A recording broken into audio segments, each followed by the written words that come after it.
মানুষের জীবনের সমগ্র কার্যাবলী দুটি অংশে বিভক্ত হবে, একটি ইতিবাচক বা সৎ কাজ এবং অন্যটি নেতিবাচক বা অসৎ কাজ।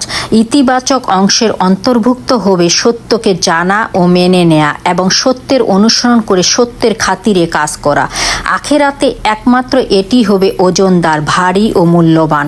অন্যদিকে সত্য থেকে গাফেল হয়ে অথবা সত্য থেকে বিচ্যুত হয়ে মানুষ নিজের নফস প্রবৃত্তি বা অন্য মানুষের ও শয়তানের অনুসরণ করে অসত্য অংশটি কেবল যে মূল্যহীন হবে তাই নয়, বরং এটাই মানুষের ইতিবাচক অংশের মর্যাদাও কমিয়ে দিবে। কাজেই মানুষের জীবনের সমুদয় কার্যাবলীর অংশ যদি তার মন্দ অংশের উপর বিজয় লাভ করে, ক্ষতিপূরণ হিসেবে অনেক কিছু দেবার পরও তার হিসেবে কিছু না কিছু অবশিষ্ট থাকে, তবেই আখিরাতে তার সাফল্য লাভ করা সম্ভব।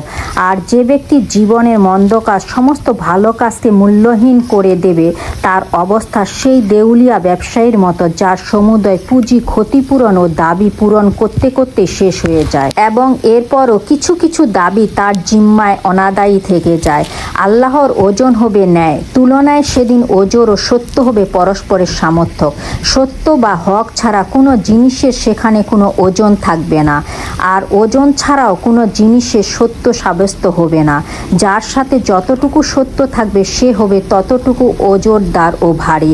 ওজনের পরিপ্রেক্ষিতে সব কিছু ফায়সালা হবে, অন্য কোনো জিনিসের বিন্দুমাত্র মর্যাদা ও মূল্য দেয়া হবে না। মিথ্যা ও বাতিলের স্থিতিকাল দুনিয়ায় যতই দীর্ঘ ও বিস্তৃত থাকুক না কেন এবং আপাত দৃষ্টিতে তার পেছনে যতই জাঁকজমক, শানশক্কর ও আড়ম্বর শোভা পাক না কেন, এ তুলনায় তা একেবারেই ওজনহীন প্রমাণিত হবে।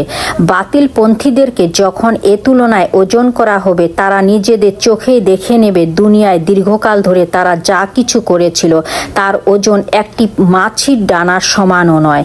আল্লাহ তাআলা বলেন, হে মুহাম্মদ, এদেরকে বলো, আমি কি তোমাদের বলবো নিজেদের কর্মের ব্যাপারে সবচেয়ে বেশি ব্যর্থ ও ক্ষতিগ্রস্ত কারা?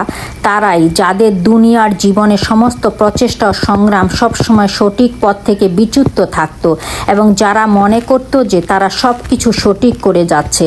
এরা এমন সব লোক যারা নিজেদের রবের নির্দেশনাবলী মেনে নিতে অস্বীকার করেছে এবং তার সামনে হাজির হবার ব্যাপারটি বিশ্বাস করেনি, তাই তাদের সমস্ত কর্ম নষ্ট হয়ে গেছে। কিয়ামতের দিন তাদেরকে কোনো গুরুত্ব দেয়া হবে না। যারা দুনিয়ার জীবনে সবকিছু দুনিয়ারই জন্য করে গেছে এবং আল্লাহর আয়াত অস্বীকার করে এভাবে কাজ করে গেছে যে পরকাল বলে কিছুই নেই, কাজেই কারোর কাছে কাজের হিসাব দিতে হবে না, তাদের সমস্ত প্রচেষ্টা সাধনা দুনিয়ার জীবনের মধ্যে হারিয়ে যাবে। অর্থাৎ তারা কিছু করেছে আল্লাহর প্রতি সম্পর্কহীন হয়ে ও আখিরাতে চিন্তা না করে শুধুমাত্র দুনিয়ার জন্যই করেছে।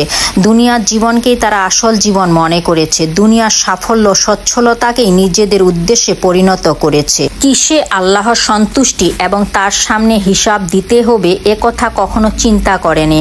তারা নিজেদেরকে শুধুমাত্র স্বেচ্ছাচারী ও দায়িত্বহীন বুদ্ধিমান জীব মনে করত, যার কাজে দুনিয়ার এ চারণক্ষেত্র থেকে কিছু লাভ হাতিয়ে নেওয়া ছাড়া আর কিছু নয়। এ ধরনের লোকেরা দুনিয়ায় যতই বড় বড় কৃতিত্ব দেখাক না কেন, দুনিয়া শেষ হবার সাথে সাথে সেগুলোও শেষ হয়ে যাবে। যদি কারো সমস্ত কাজের উদ্দেশ্য দুনিয়ার জীবন পর্যন্তই সীমাবদ্ধ থেকে থাকে, ফলাফলও সে দুনিয়াতে চেয়ে থাকে এবং দুনিয়ায় নিজের কাজের ফল দেখেও থাকে, তাহলে তার সমস্ত কার্যকলাপ এ ধ্বংসশীল দুনিয়ার সাথে ধ্বংস হয়ে গেছে। আখিরাতে যা পেশ করে সে কিছু ওজন পেতে পারে, তা অবশ্যই এমন কোনো কর্ম হতে হবে যা সে আল্লাহকে সন্তুষ্ট করার জন্য করেছে, তার হুকুম মোতাবেক করেছে এবং যেসব ফলাফল আখিরাতে প্রকাশিত হয় সেগুলোকে উদ্দেশ্য হিসাবে গ্রহণ করে করেছে।